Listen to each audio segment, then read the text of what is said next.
Hello, this is Carl. And I'm Mindy. And you're listening to the Earn and Invest podcast.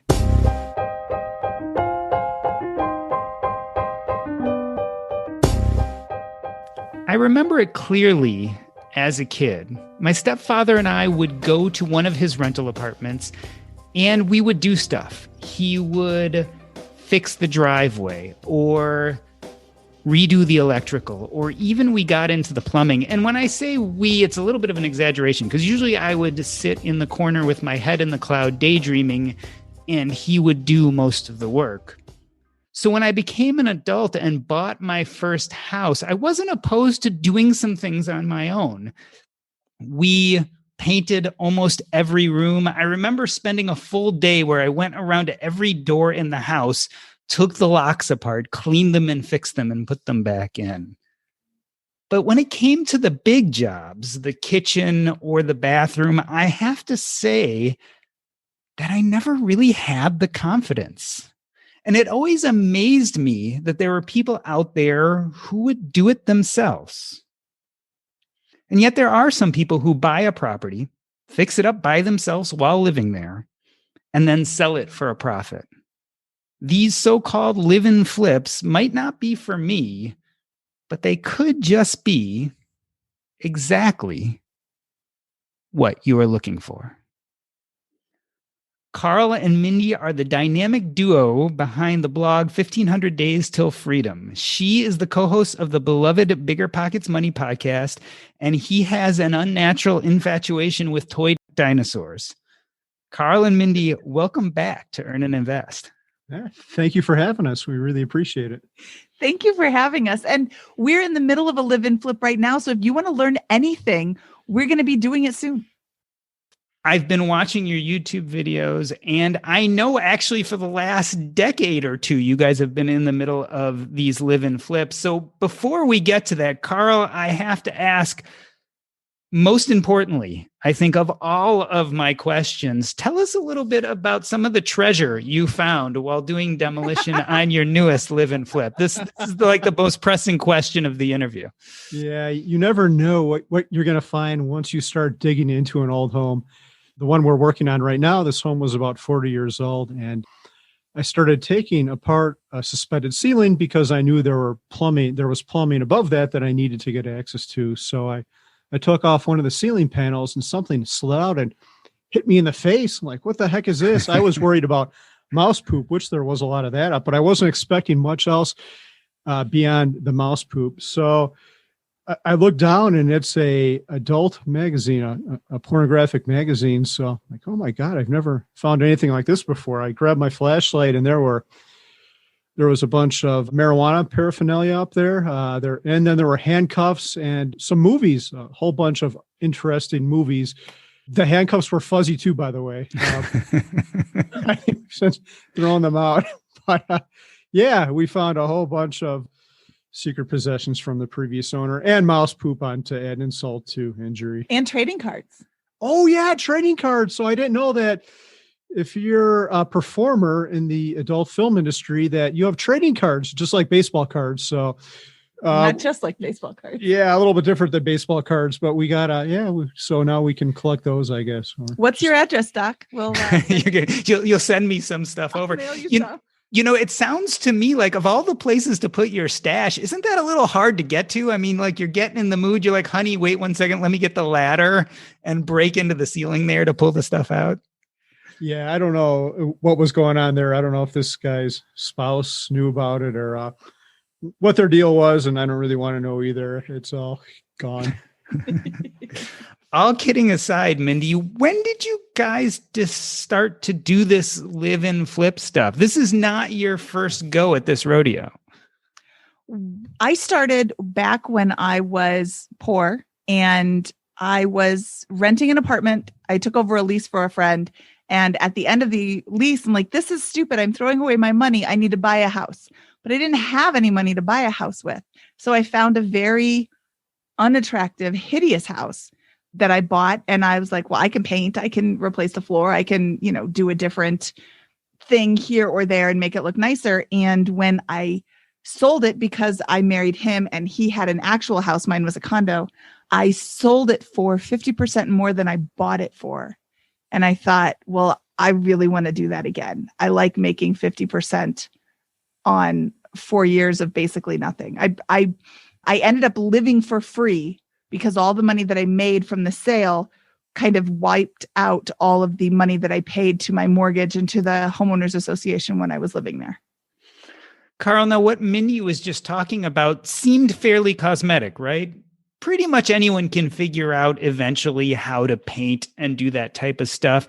As I've watched some of your videos and read your blog posts about some of the things you've done in your live-in flips, none of it sounds pedestrian, or certainly most of it doesn't. Was there a little imposter syndrome, Carl, when you first started doing this? Like, did you have the confidence to go grapple with the big projects? Yeah, I did not have the confidence at all. Mindy and I both kind of were white collar people. Even though my dad was in the trades, I never wanted to learn from him. So was resistant, unfortunately. So I guess my first story is my tub faucet was leaking. And like anyone else, I'm just like, let's just call plumbers. So I called my friend. He gave me a recommendation. The plumber came over and said, hey, this is going to be like $125. I'll be over tomorrow. So I'm like, great, done. So tomorrow came, he didn't show up. I called him. He never called me back. And then like 3 or 4 days later, I still hadn't heard from this guy. And I was pretty mad. I'm offering to pay you cash to come do this, and you can't even have the courtesy to call me back. So I went to the library. This is before YouTube, youngsters, and got a book about plumbing. And I opened this thing up and it said, okay, you can go to your big box store and get these 2 little gasket things. Here's how to take it apart, put them in, and then you're done. It shouldn't leak anymore. So I did that. And I think it was like $1 or $2 worth of parts. It was less than $5. I went home. I did it. I'm like, wow, that actually wasn't that hard. I was terrified to bust this thing open. But after that, I'm like, wow, this is interesting. I thought this would be very difficult, but it wasn't. So that kind of gave us confidence to try other things. And we started swapping out toilets. We did more tile jobs. And I worked my way up to, I just wired my basement, and I do all the plumbing myself, just about anything except drywall. I cut the line there. The good news is, for anyone who aspires to do this, you have the best source of information in the world now in YouTube. For anything you would want to do, there is a video out there that'll teach you how to do the job. Carl, I was following you. You said gaskets, tile, drywall. What's this library thing you're talking about? Come on, Doc. It's that big building where they have these things made out of old dead trees called books. And these books have information. And really, I replumbed my house based on one book. I still prefer books over YouTube because of an old fart. But yeah, I just wired my basement off reading a book every night for a couple of weeks. You have to be careful with this. Don't electrocute yourself. Take extreme precaution. But all the information is out there. The hardest part is getting over your fear. That's really the hardest part. And trying. It's not that hard. You just have to go slow the first time, but you can do it. So, Mindy, it sounds like you mentioned the economic necessity, which is why you ended up DIYing and doing some of the flip of your first condo. And Carl mentioned the hassle factor, right? You call the contractor and they never show. Tell me a little more about the why of do it yourself and flipping. Like, what are the other reasons? I really love going into an old house, 1960s, 1970s. It hasn't been updated since the 1980s, and seeing what they had before and how we can make that better. It's really fun to play around with layouts in your head and play around with ideas and, oh, what if we did this? And what if we could do that? And that all sounds like beautiful, but I really love cashing a big fat check when I move and paying $0 to Uncle Sam for taxes. Yeah, that's my favorite part. Yeah. Well, tell us more about that, Carl. How economically advantageous is doing a live and flip? Yeah, the benefit is huge. A lot of people want to be homeowners anyway. So instead of buying a nice home in an okay neighborhood, why don't you pick out the worst home you can find in the best neighborhood that you can afford? The great thing is the IRS has a rule. It's called the 2 out of 5 year rule, where if you've lived in a home 2 of the past 5 years and owned it, and when I say own, you can have a mortgage on it too. So if you've owned the home for 2 of the past 5 years as well, you can deduct up to $250,000 in taxes if you're single, or $500,000 if you're a married couple. And is deduct the right word? What I mean is you can have that much in profit and pay zero taxes on it. So we've come away from a lot of these houses making well over $100,000, and all that money just goes directly into our pocket. And what did we give up? We gave up watching zombie TV shows for a couple nights a week or on weekends or whatever people do. They were intense. Don't get me wrong. I remember we both had full-time jobs. We'd be up till midnight and we felt like zombies ourselves actually sometimes. But when you get that big check at the end, all that pain disappears into the background noise. Mindy, you guys have mentioned that when it comes to sale time and you sell the house, you can make a lot of money on your own improvements. But one thing I've noticed, I was watching your videos and some of your pictures of the recent deck and pergola you guys did, and these are some pretty stylized upgrades. Where did you guys learn how to design like that? That's Carl. I have to tell you that I never built a deck before or a pergola. So there's a million great websites that you can look at for inspiration. So I go online, look at Pinterest, Houzz, Houzz, and just get ideas. In this last case, the deck is curved because our yard is curved.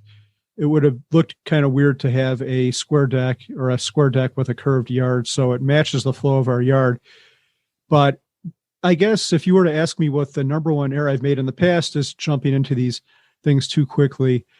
I think the work is probably, I don't want to say easy because it's still labor intensive. We're carrying around 80 bags of concrete and all that, learning how to frame and attach this thing to the house and doing all these tasks. But the most important thing and what we try to focus on now is letting these ideas simmer before we pull the trigger. So we come up with good ideas and live in the space for a little while too, so you know what works and doesn't work. And that's especially important for something like a kitchen or maybe a master bath that you're going to reconfigure. If you live in it for 6 months, you might come up with ideas that you would not have had you just jumped into it.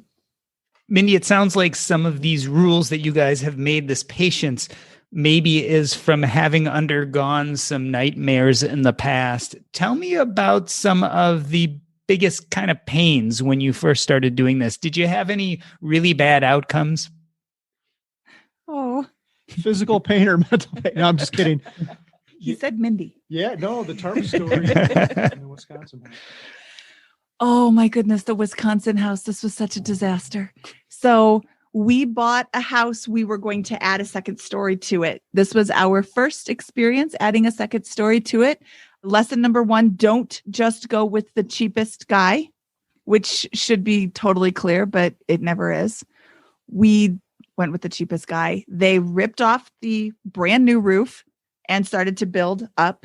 They had a plywood roof over the house. They put a tarp over that for the weekend.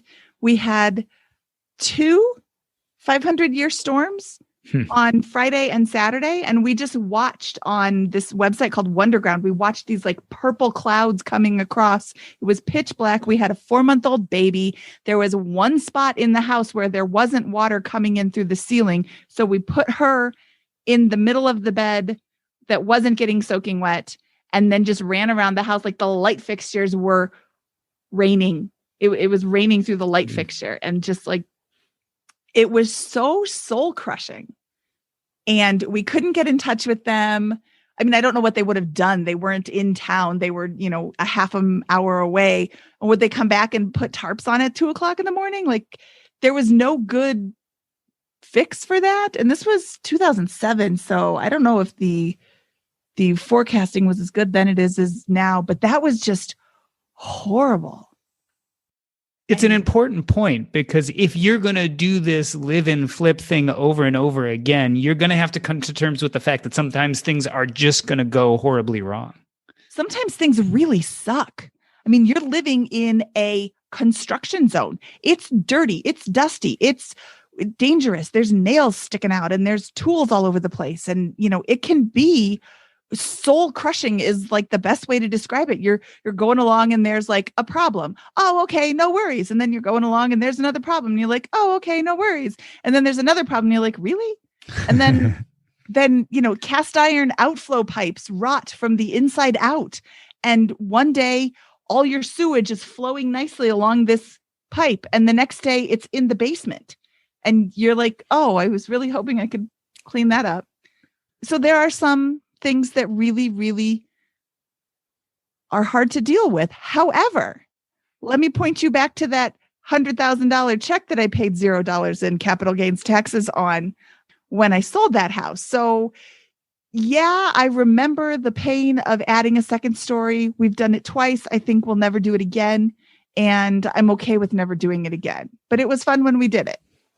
Yeah, I remember the box of poop in the basement from that cast iron pipe too, and it was like the game Operation where you're trying to remove the bone or whatever. We were trying to get a box that was like 3 feet by 2 feet from an opening that was like 3 feet 2 inches by 2 feet 2 inches. It's funny in retrospect, kind of. I guess it's still a little painful. Maybe it's too soon yet. It was an 18-gallon plastic tote, and it was filled with the things that used to be in the pipe. And we had to get that out of the crawl space and up into the garbage can. Oh, that was a bad time. I want to throw up. Speaking of these type of problems, certainly when it comes to sewage, that's like immediately something I will not touch and would call to get help with. Carl, how do you decide when a job is too big or too specialized? Like, how do you know when you can't do this and you need to bring someone in? I have two answers to that. The first one I'd say is we try to look for jobs that I can do most of the work on. So, for example, with this current house, there aren't going to be any structural changes to the house. We're not doing. In addition, like Mindy said, we're done with pop the top 2-story additions. So I try to find a home that's all within my skill level. But even within that, like, for example, this house, I don't want to do drywall.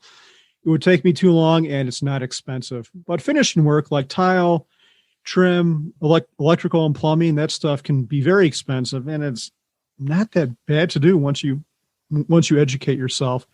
So I try to pick a house within my skill level, and then I try to do as much of it I can myself. I also try to find houses that will give us a new challenge. Once I've done something, it's kind of boring. So we built this deck and pergola at the house, and that was a lot of fun, but it wouldn't be nearly as much fun the second time because I've been there and done that. Can you really figure out how to do, especially most finishing type projects on YouTube? I mean, is there anything you can't learn from YouTube nowadays? I can't think of a thing that you can't learn from YouTube. Maybe self-brain surgery? I don't know. Yeah, I would say if you had some really unique problem with a house, like if your house was old and had knob and tube wiring or electrical or aluminum wiring, which causes house fires, they used to use that in the 70s. Those two things are hazardous. But most of the finishing stuff like drywall, basic electricity, plumbing, tile work is a great thing because you'll pay a lot of money for that. But all the cost is in the labor. It's not the material. So tile is a job I love to do.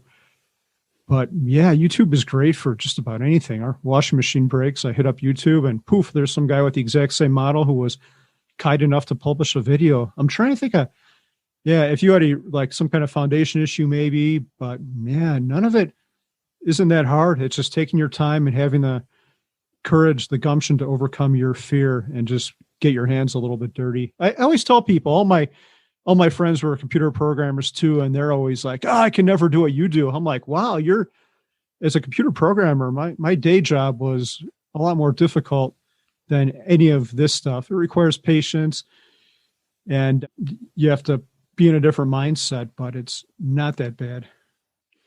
Mindy, I want to transition at this point. You guys are part of the financial independence community. Talk to me about how live-in flips have affected your overall financial trajectory. How much of a role has this played in your financial independence path? Ooh, that's a good question. We have made a lot of money with live-in flips, and we put down 20% when we buy a house. So all the money that we make from the live-in flip, we put into the stock market where it grows. I don't know if you know this, hot stock tip, index funds. Yeah, I've heard that one before. Oh man, I thought I was going to be giving you some new advice.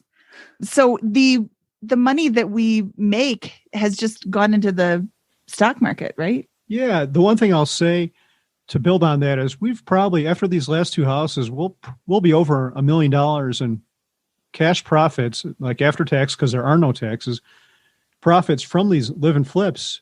Granted, like I said before, we've given up some TV time, but it's the thing I really like about a live and flip, and what I would tell people, the main reason to do this is the lack of risk. If you want to own a house anyway, you're going to buy a house, you're just going to buy an uglier one and fix it up in the 2 years or however long you want to stay there for. Let's say the stock market takes a huge dump, or you're working $80 to $100 a week because you're a corporate attorney or a physician, and then you could just continue to live in the home and fix it up at your leisure. It's not like buying it. I think there's very little risk to it. If you want to own a house, you're just living in a house. It's probably less risky because you got the house for cheaper, because no one wants the home with the pink toilets and blue bathtubs. I want to underline what you just said there, just to make sure people heard that. That's $1 million in profit over their last two live-in flips, as well as they had a place to live. Yeah, I'd say that's all of them, not just the last two, just to be clear. After these last two are done, it'll be $1 million. And some of that is due to appreciation too, but most of it is due to the work we did on the homes.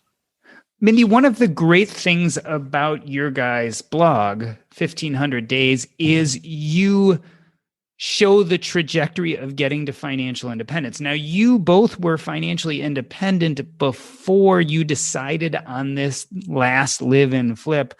You also still have a job. Why do it again? Like, you're already there. You have enough money. You guys are doing well. You have a job you love, so you're still bringing in revenue. Why keep doing the live-in flips?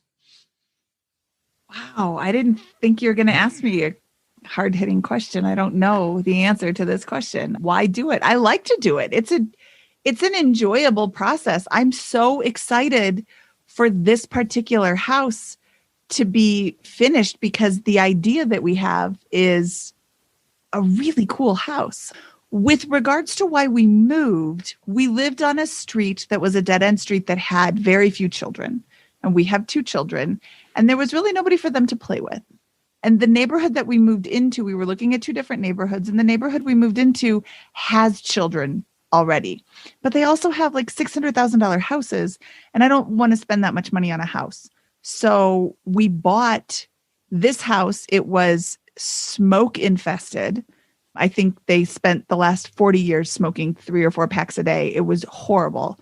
It had a pool in an area of the world where pools aren't the norm, and it was just ugly. So 3 strikes against it. Nobody wants to come and fix it up because of the pool. Nobody wants to buy it and be a landlord because of the pool and all the liabilities. So it just seemed like a fun house that we could make better. And I'm doing most of the work on it. Mindy has a job and I'm not working.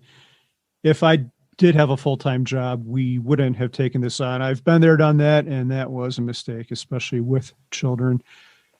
And I also wouldn't have done it if I didn't, like Mindy said, genuinely enjoy the process and the work. I think it's awesome to build stuff. I like to build software. I like to build things out of 2x4. So it's very, very rewarding to, at the end of the day, to look at this space that might have looked different 2 weeks ago, and now you've got this beautiful tile in there. You've redone the shower, and you've made this ugly thing beautiful. I find it very rewarding.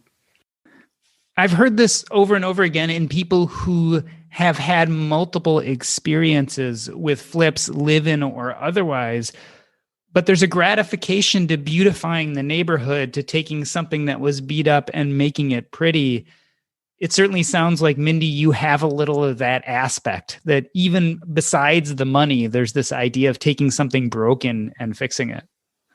Yes, I do very much enjoy the process, but don't discount the money factor, because this particular house we bought for $365,000, and it's in kind of a cookie cutter neighborhood. The exact same model around the corner sold for $600,000 5 months before we bought this one. So there's already a lot of potential just based on that past sale. And ours is going to be better because it's ours. So And Carl, do you see yourself repeating this process in the future? Like, are you looking at this one going, okay, this is it, I'm done? Or do you think there'll be more in your future? Yeah. So 3 houses ago, I said, we're never doing this again. We bought this really nice house. And then right after that, we bought this dump that was infested with ants.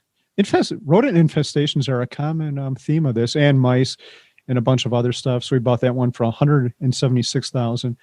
So that was a fixer-upper. This one's a fixer-upper. So yeah, I can definitely see us continuing to do things like this just because you often get such a discount. And I'm still a pretty cheap guy. If I can come in there and take out those ugly toilets and that yellow tile from the 70s and put in something nice, I'll certainly do it. Yeah. So never say never, although we probably wouldn't do it on the same scale that we have in the past. It would be more for enjoyment than money at this point. I completely agree with that. And we want to, when we sell this house after the girls graduate from high school, which is the little ones in 5th grade, so we've got a while. But when we sell this house, we want to buy a house in the mountains because we like to ski. And we want to buy a house near a beach because we like the beach too. And I'm totally fine buying a dumpy beach house because they're less expensive than a nice beach house. And then I can customize it. I can have the cabinets that I love instead of the cabinets that I'm okay with. I can have the flooring that I love instead of dealing with whatever is there, which sounds so snotty when you say it like that. But when I get to that point, like I can have what I want to have. I don't want to pay for something that somebody else has made for me. I want to do it myself and get that discount because, yeah, we're still pretty cheap. Yeah, it doesn't sound snotty when you're doing it yourself. So when you're actually getting on your hands and knees and putting that tile or that hardwood in, it sounds a lot less snotty. Carl, these are strange times for lots of reasons. They're economically strange times, but certainly you didn't imagine when you bought this live-in flip that all of a sudden the whole family would be stuck at home because of COVID. How has that changed your work and fixing up the house? It is. So when we ordered all the deck stuff right around the time COVID happened. On one hand, I'm thankful because the price of building materials shot up like crazy. But on the other hand, I had a new full-time job, and that was being a teacher. So it's definitely put a monkey wrench in my work. My idea was, hey, I'll get the girls involved, see if they want to do any of this. And surprise, surprise, they have no interest in doing much of anything. So it's definitely it's a setback, and it's probably too strong to say we wouldn't have done this if we knew this was going to happen, but it's almost to that point because there just isn't time to work on it. And now we're living in a kind of a semi-permanent construction zone. It's picked up a little bit. School's going back now, so hopefully we're going to make some more progress, but we're probably 6 months to a year behind of where I had planned to be otherwise. I wanted to have the whole thing done this spring, and I won't have it done for probably another year after that. So the kitchen will have to wait. Sorry, IKEA. The bathroom will have to wait. Sorry, we don't have a working shower up there. We're living with nasty carpets and dust everywhere. What else is wrong with this house? I don't know. It's those stupid squeaky stairs. Yeah, our stairs squeak. I think it's haunted. No, it's not that. It's not haunted. But yeah, it's made things a little bit more difficult. On the plus side, it is a bigger house than what we lived in before, so that makes it a little bit easier to handle. But yeah, being around all the time in a construction zone is tedious. It would have been more pleasant to be in our previous home, which was all done from our last flip. But if I saw him complaining, I'm a jerk because we're still very fortunate, and I'm thankful to have found this house, and it'll all be over in a short amount of time. Well, maybe not. COVID, go away. Where's the vaccine, doctor?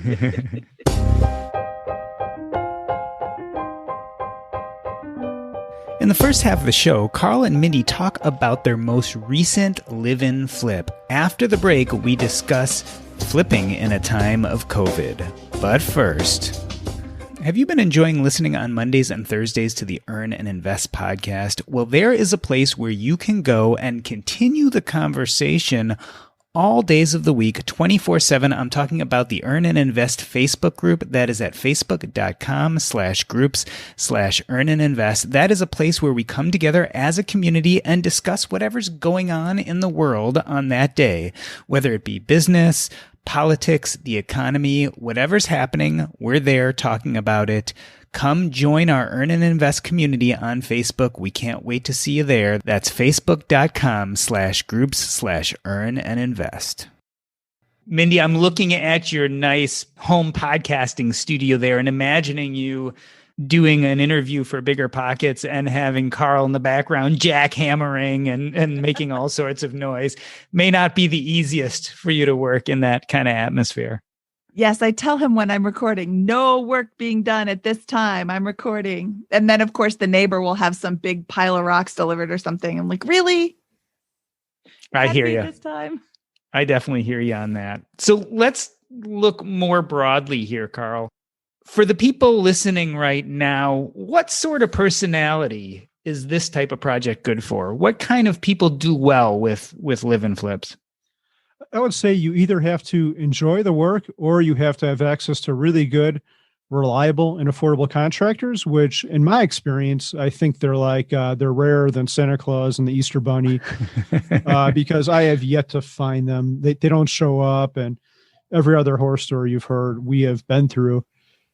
Tenacious people who have the ability to follow through. If you are a procrastinator, this is not the best choice for you. And you have to enjoy the real estate. You have to enjoy the hunt. I think this house took us about 2 years to find. We weren't willing to pull the trigger on an okay deal. We wanted it to be a slam dunk. And when we saw this house and when we got it for what we did, we knew no regrets. There was no doubt, but that was only because we had studied the market for years and looked at every single house in this neighborhood that ever went on the market. So we knew right away, within 2 minutes of looking at the house, we could tell at what price we needed to get it at for it to be a good deal. So you have to be willing to enjoy that process, I think, because if not, it's just work, and you should work at something that'll pay you that you actually enjoy.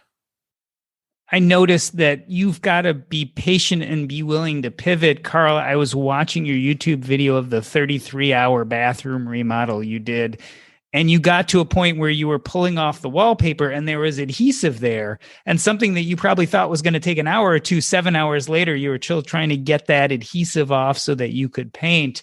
Certainly things don't always go to plan. Yeah, I hope you didn't see my butt crack in that video. I think it was in there for a second or two. But anyway, yeah, flexibility, kind of the whole superpower of fire too. If something goes wrong, once you start tearing into an old house, things are gonna go bad. I'm trying to think of some specific examples of things we've had go wrong. But yeah, things will go wrong, and you have to be willing to roll with that and maybe change your idea mid-design or change your timelines mid-design where we have here. So if you've got kids, proceed with caution, especially in the age of COVID. But yeah, be flexible.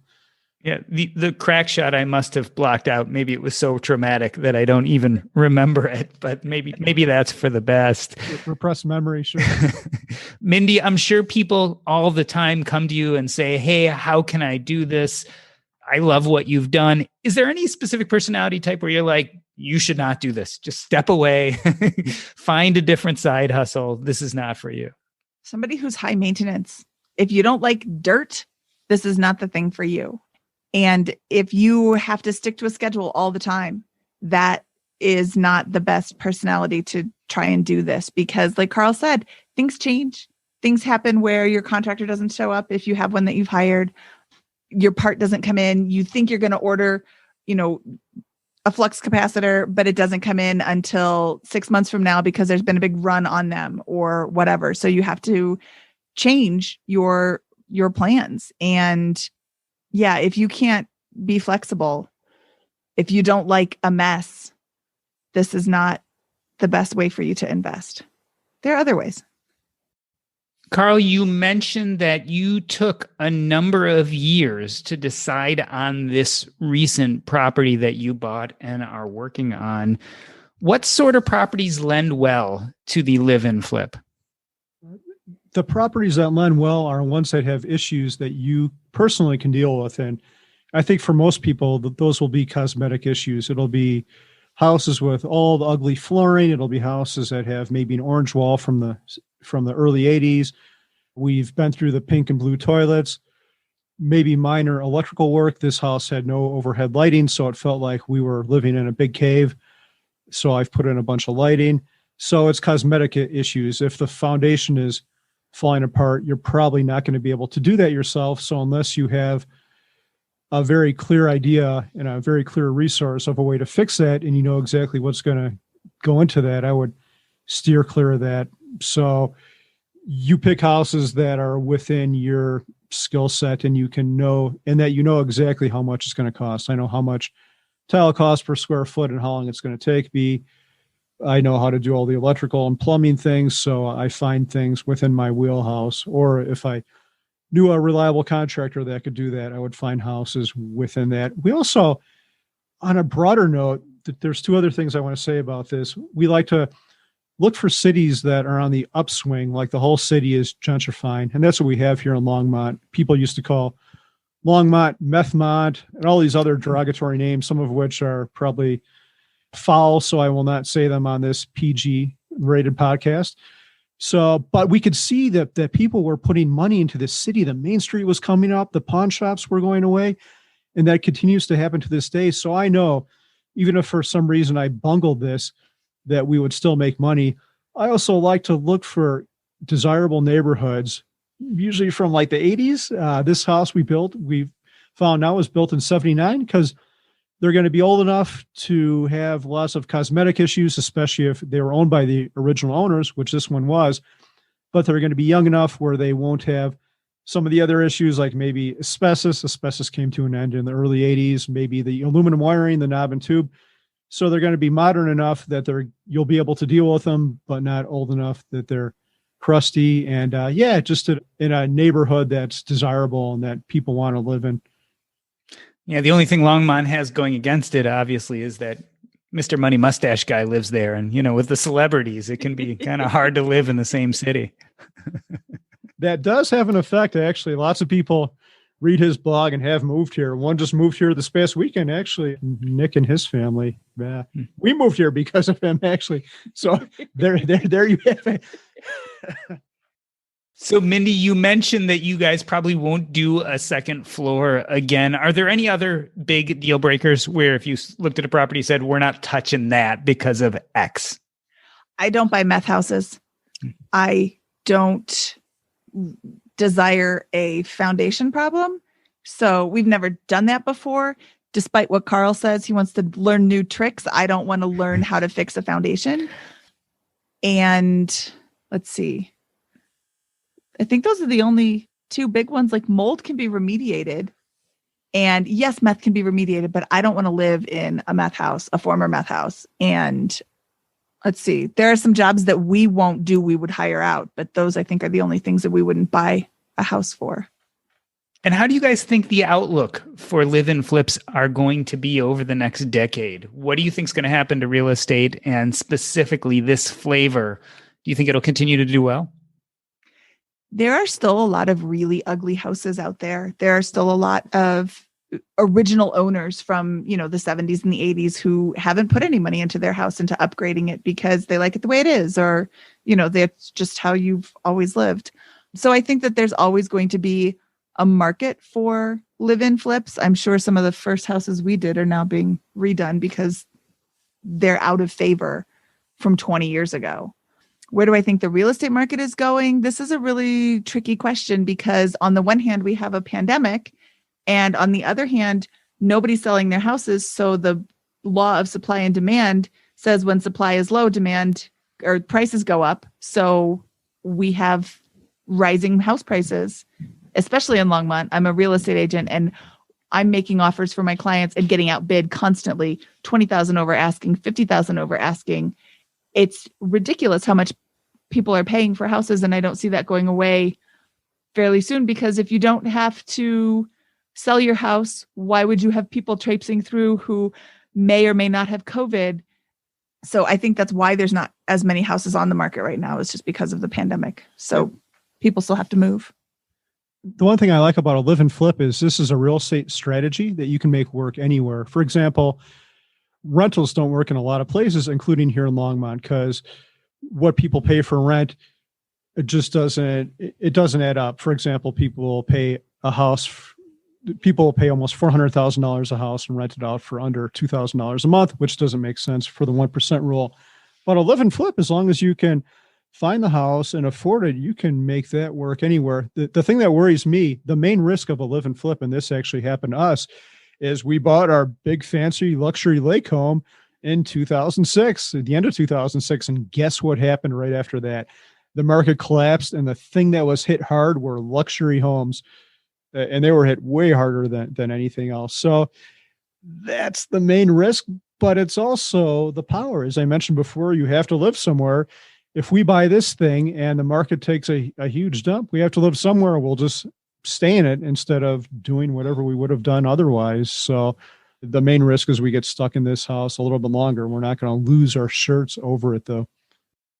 Mindy, if you are part of our audience and you're interested in doing your own live and flip, besides looking at your guys' blog and YouTube channel, where else can you go to learn about this form of real estate and real estate investment?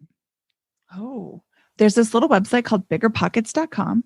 Tiny. They teach you tiny. They teach you how to invest in real estate, so you're doing it right.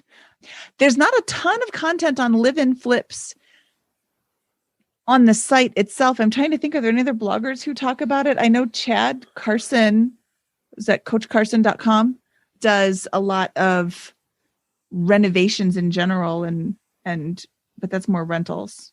Yeah, I would say Bigger Pockets is a good place to start.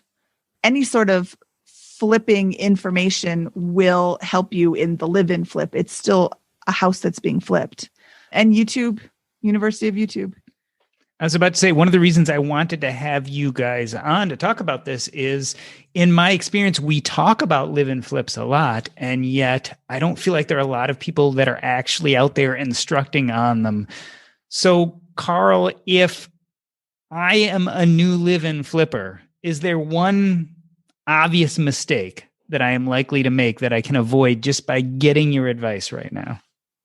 I think the one big mistake would be not doing the research. I think most of the work is finding a good candidate home. So if you overpay for the home to begin with, you're cutting your margin on everything you're cutting your profit on at the end. So you have to make sure you're getting a good deal to begin with, and that the house isn't going to surprise you with any craziness. So just what I would recommend people do is subscribe to the real estate listings in whatever area, whatever town, maybe hone in on a specific area, and just go to every single open house there. So you really know the area well. And like I said before, you should be able to tell within a minute or two of seeing a house what price you should pay for it and what your profit is going to be. So research is everything. If I was going to mention another minor tip, and this is a little bit more involved, but Mindy got her real estate license just to save us on transaction costs. In a lot of places, it costs almost 3% to buy a house and 3% to sell.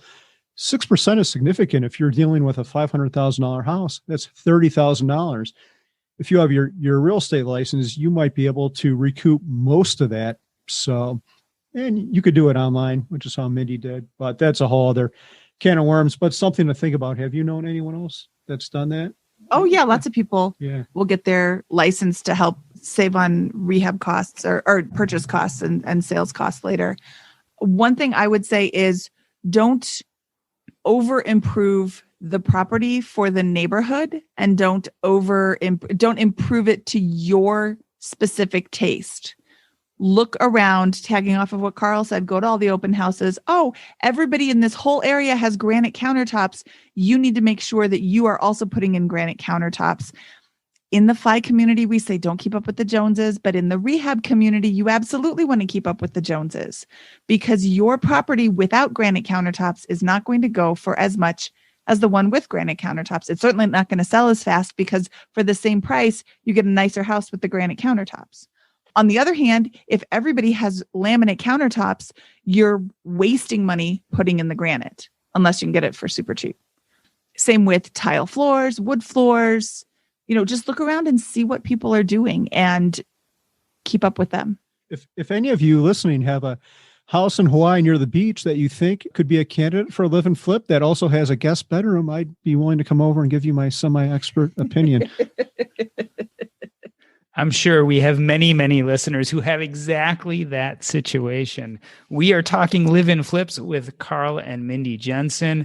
What I love about this type of investment is it is a diversified portfolio in one investment. So you have a tax play there.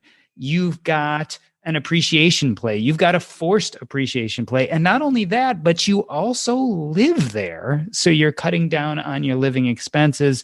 It clearly has helped you guys build wealth as well as beautify the neighborhoods. I want to end this episode the way I end every episode by asking you what is up next in your life and where can we find you if we want to know more? What's going on?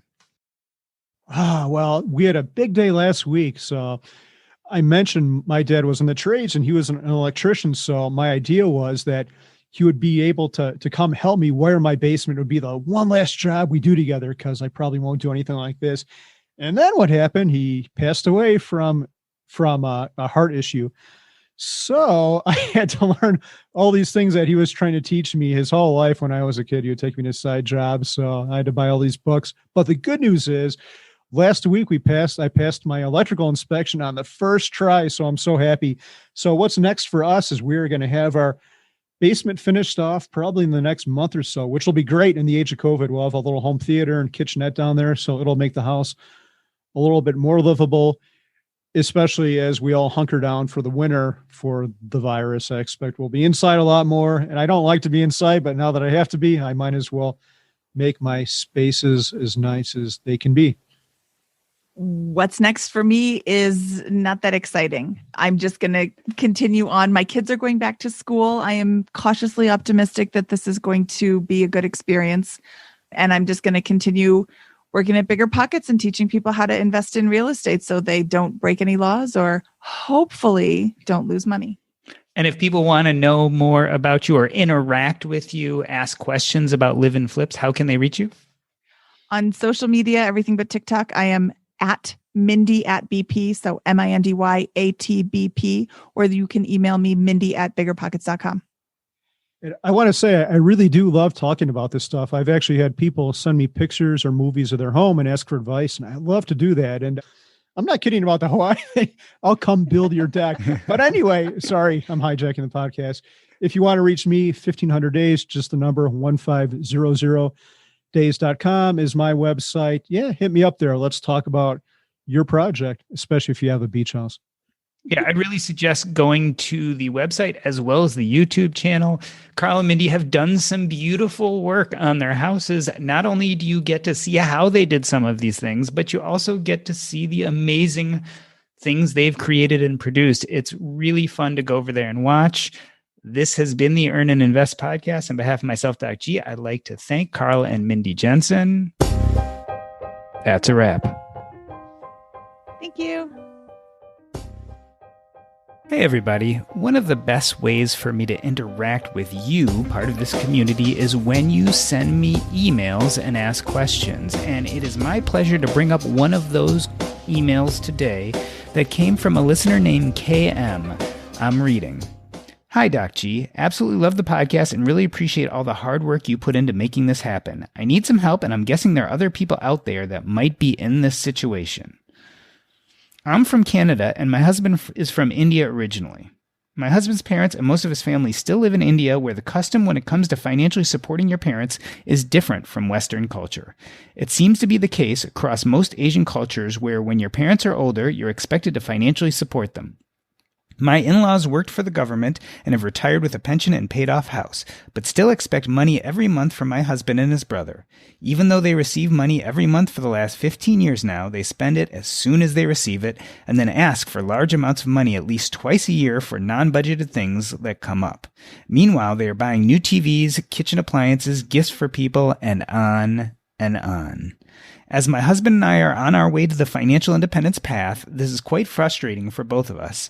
My husband has tried to talk to them about their spending many times, but it seems they think we are some endless money tree and don't take the issue seriously. I don't know what we should do. I don't want to end up resenting my in-laws for spending all our money on things they don't need when we are working so hard to achieve financial independence, but I'm trying to be respectful of his different culture. I know this is the case in Asian cultures and suspect it's common in other places around the world. What do others do in this situation without causing a rift in the family and without having to bankroll our parents' lifestyle? Well, KM, this brings up a lot of interesting questions. I think first and foremost, your relationship with your spouse is essential. And before you can make any decisions, you really have to talk to your spouse and really come to an understanding of what you as a couple are willing to do for either of your in-laws and what the role of your wealth and your money plays in their lives. This is a difficult conversation. As you said, it spans culture. It also spans upbringing and it spans expectations. The most important thing is in your relationship is the ability for you both to get along. So first and foremost, it's a conversation you have to start with your spouse. Talk about what's important for them, what's important for you, and use that as a jumping off point. Now, I think when we're talking about those of us who are interested in financial independence or anyone who has concerns about supporting family members, the real decision is for you to first budget what you need for yourself, for your plans and your future. What that means is if you have certain goals for your family economy, maybe if you have kids, you're worried about eventual college expenses. Maybe if you want to retire early, you're working on building up enough of a portfolio to have passive income. Maybe you're thinking of buying a rental property.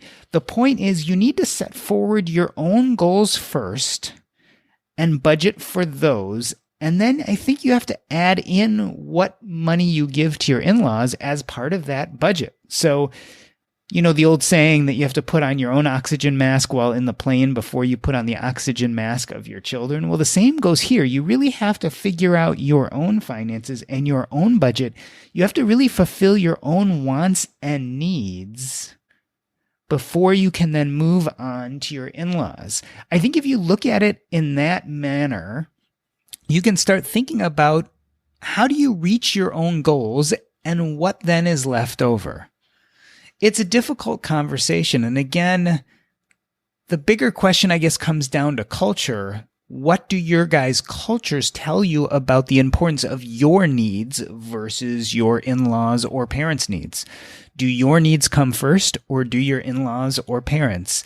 It's hard when we're talking about ourselves. It's much easier if we're balancing that against, for instance, the needs of our children. So most parents would say, well, the needs of my children come first and the needs of my in-laws come second. But we're not as kind when we come to ourselves. I think we have to change that. I think we have to learn how to be kind to ourselves. I think we have to reach our own financial goals before we can help others, in this case your in-laws, reach their financial goals. Not an easy conversation. I definitely think there are many people in our community in general who are facing this because this idea of supporting your family members spans all sorts of different races and cultures. And I think it is specifically a difficulty for people who are interested in financial independence.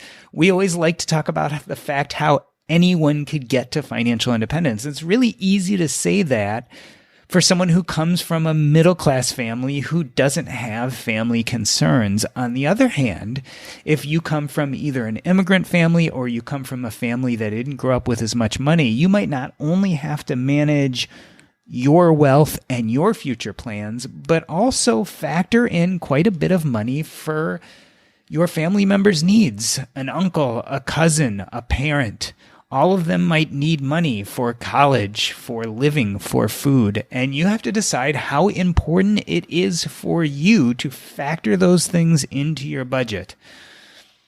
I don't believe these problems are insurmountable, but they take a lot of communication, a lot of conversation, and then, again, you have to make it part of a normal part of your budget and then plan around it. Because ultimately, we want you to be able to fulfill your responsibilities as a child. And some of those responsibilities in your culture or in your spouse's culture might be providing money for the older generations. And there's nothing per se wrong with that. The question is how to make that situation livable. Often that means maybe giving less. So you might not be completely happy because you're still giving, but your in-laws might be not 100% happy because they're not getting as much as they used to. these are the kind of decisions that need to be made, but are necessary. Because ultimately, if you don't reach your own financial goals, if you're not building towards this financial independence goal, which means so much to you, you'll ultimately become bitter. And that's no way to feel towards family members, and it's no way to build your financial future. Good luck, Cam. I hope it goes well.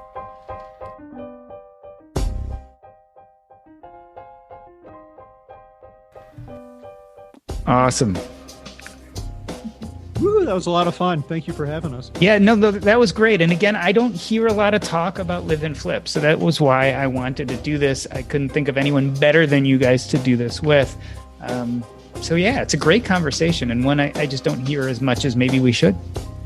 Yeah, we've got so much YouTube video footage, so we have to release a new video, but I've got like 3 or 4 in the cooker that hopefully will be out before the end of the year. And one of them, we get into a big fight, which is great. We had our we had our older daughter filming it, and then we started yelling at each other. Let me tell you, it was over the deck trying to bend a piece of deck material. And so after the fight, I'm like, Claire, you recorded that, right? She's like, yeah, Dad, I never hit stop. I'm like, yes, this will be great YouTube fodder. I'll probably speed it up so we sound like chipmunks yelling at each other. So yeah, you guys are pretty darn funny, actually, on your videos. I enjoyed, believe it or not. So yes, I loved the whole episode with the stuff you found in the ceiling, but I actually really like the singing toilet. Mindy, you doing this nobody knows as the singing toilet was priceless. Thank you. I appreciate it. Thank you for watching. Yeah, it was fun. And